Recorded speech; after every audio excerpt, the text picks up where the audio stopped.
All right, so picture this, if you will. It's the 1880s, and you're in the American West.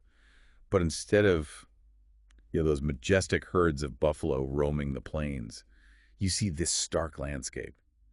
And it's dominated by this mountain of bones, just a pyramid of buffalo skulls, bleached white in the sun. Wow. Yeah, And this isn't ancient history, right? I mean, this happened within a generation or two of our own grandparents. that's right. It's a pretty chilling reminder, I think, of humanity's impact.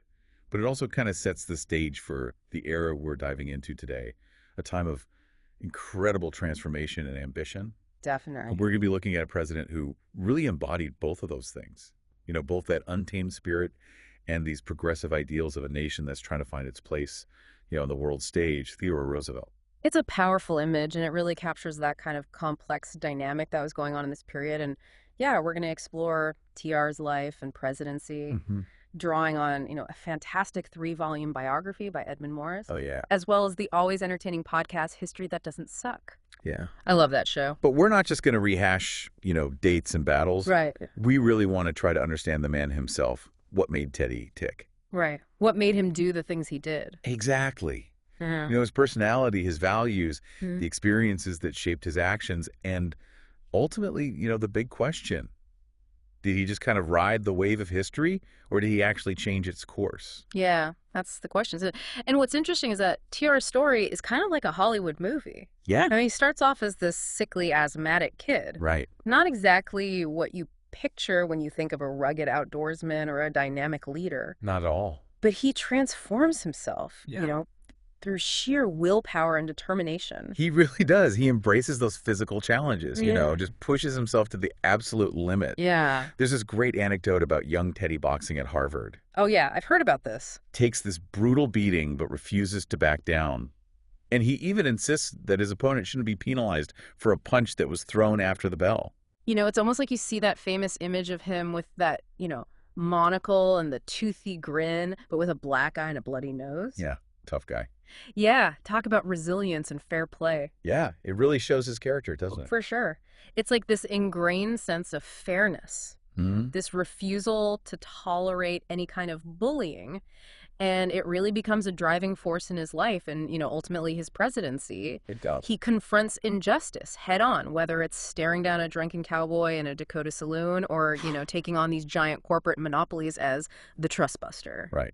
And speaking of taking on those powerful interests, I love this quote from a frustrated political donor who supposedly said, "We bought the son of a bee and he refused to stay bought." Oh, yeah, that's a classic. It really shows that he stuck to his principles, even if it meant, alienating the very people who were funding him.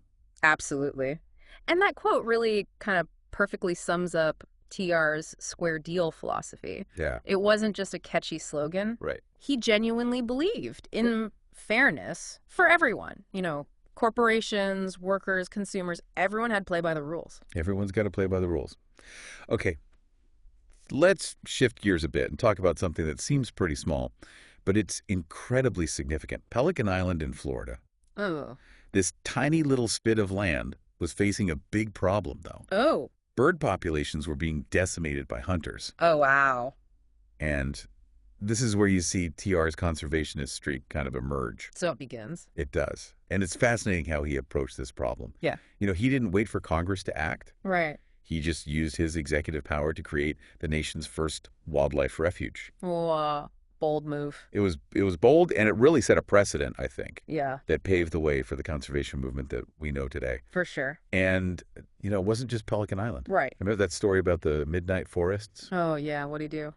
Congress was about to pass a law Yeah. that was going to limit the president's ability to create these forest reserves. So what does Teddy do?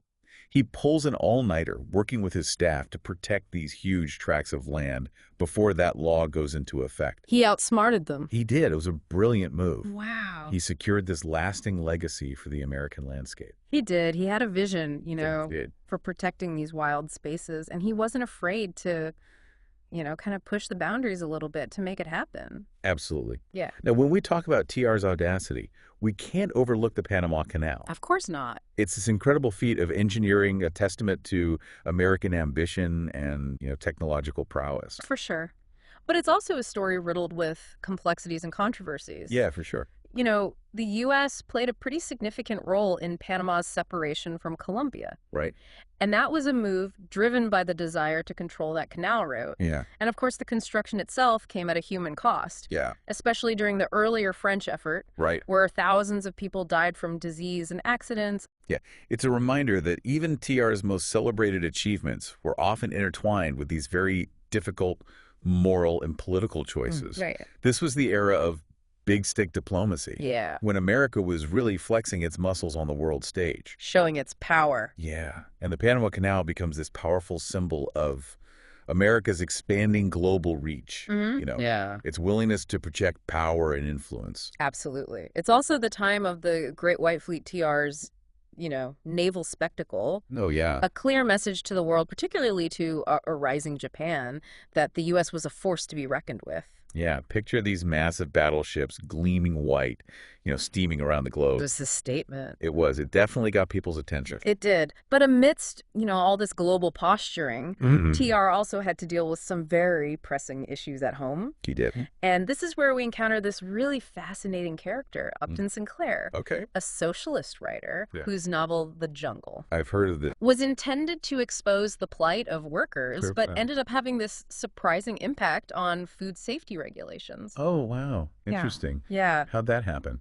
Well, Sinclair's graphic descriptions of the Chicago meatpacking industry really sparked public outrage. Yeah. And that, in turn, created this real push for reform. So it was kind of an accidental thing. Yeah, it's a great example of how even works of fiction can have this real-world impact, often in unexpected ways. Yeah, and it's pretty ironic, isn't it? Yeah. A socialist writer inadvertently sparking government intervention in the food industry? Yeah. The creation of the FDA, although not directly attributable to Sinclair's book, can certainly be linked to this moment. Yeah. And it highlights TR's pragmatism, his ability to respond to those public concerns and implement these practical solutions.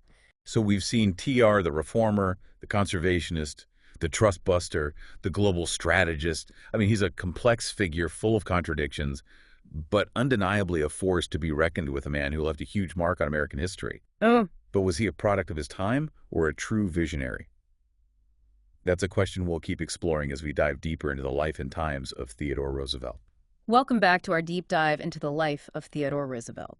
As we've been dissecting TR's, actions and decisions, one thing keeps coming up for me.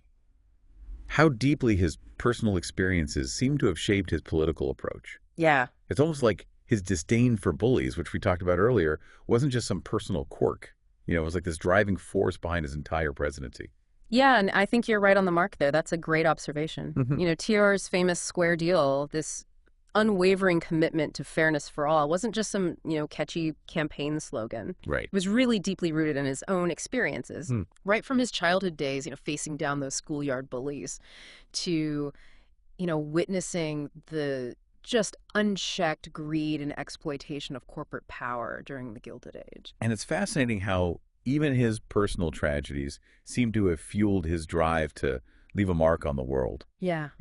The loss of his wife and mother on the same day. Oh, yeah. It's almost like he channeled that grief into this relentless pursuit of action and accomplishment. Yeah. There's a definite stoicism in TR's character, wouldn't you say? Absolutely. Just a refusal to be cowed by adversity, It's almost like he embraced these challenges, both physical and political, with this almost superhuman energy. Yeah. It's inspiring, but it also makes you wonder, where did he find the time for all of it? Seriously. Yeah. I mean, who climbs the Matterhorn just for kicks? Right. It's like he was constantly testing his limits, pushing himself to see how much he could handle. Well, and that relentless energy, that drive, it's evident in every aspect of his presidency. From busting trusts to building the Panama Canal, from protecting these vast swaths of wilderness to projecting American power across the globe. Yeah, he was a man of action, for sure. He was. It's like he never met a challenge. He didn't want to just tackle head on. Yeah. And he wasn't afraid to break with tradition, to ruffle some feathers, to take risks, if he believed it was for the greater good. Absolutely. And that brings us back to that central question we posed earlier. Yeah. Was TR simply a man of his time, or did he truly change the course of American history? Right. And, based on what we've kind of explored so far, Mm-hmm. I think it's safe to say he was a bit of both. I Yeah. mean, he was certainly a product of his time shaped by the social, political, and economic currents of the, late 19th and early 20th centuries. Yeah. But he was also a force for change, a leader who left a lasting imprint on the presidency, on American foreign policy, and on, the nation's approach to conservation. Like, he expanded the power of the executive branch, ushered in this new era of American global engagement, Mm-hmm. and laid the groundwork for a modern conservation movement. And while his legacy continues to be debated and reinterpreted, Mm-hmm. there's no denying that he was one of the most consequential presidents in American history. And here's something for you to ponder as we wrap up this part of our deep dive. Okay, ready. Did TR's unshakable belief in American exceptionalism ultimately benefit the nation? Or did it set the stage for future conflicts?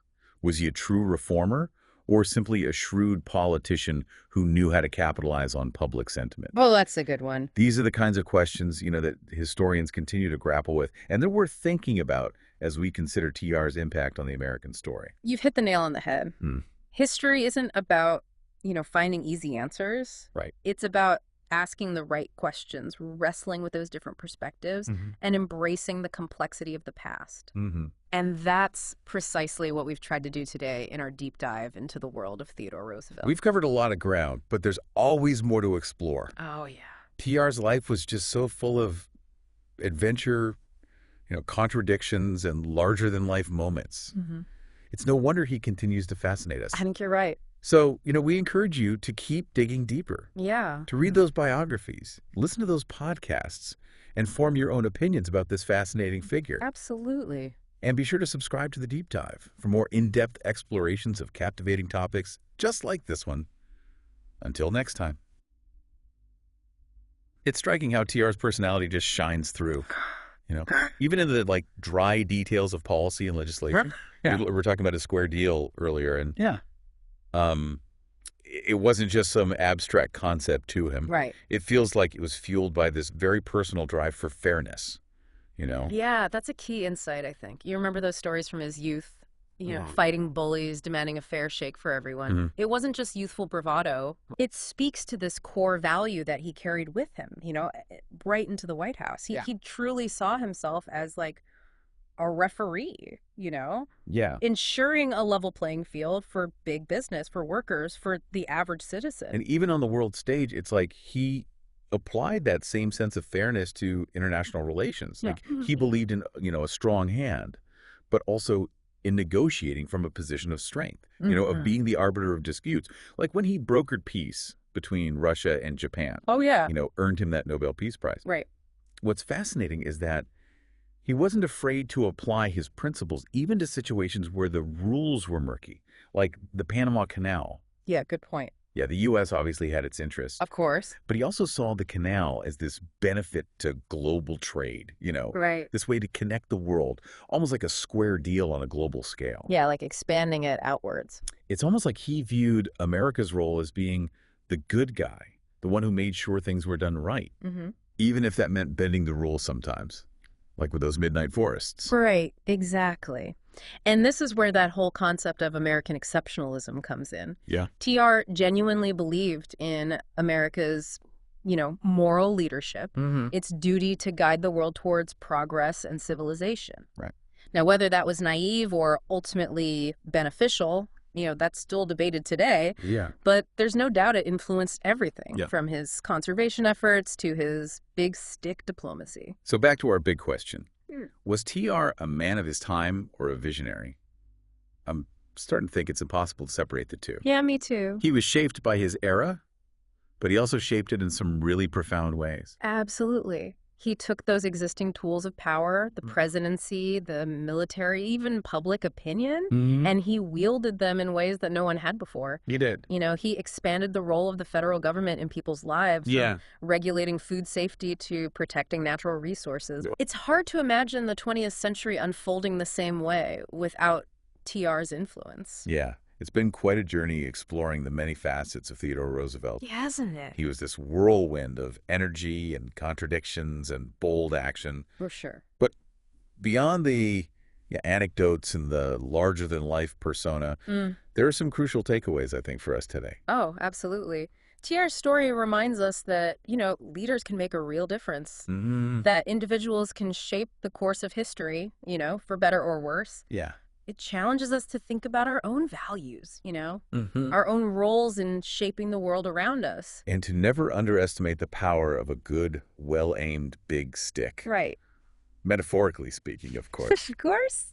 Well, thank you for joining us on this deep dive into the life and legacy of Theodore Roosevelt. It's been a pleasure. If you've enjoyed this exploration, be sure to subscribe to The Deep Dive for more insightful conversations about the people and events that have shaped our world.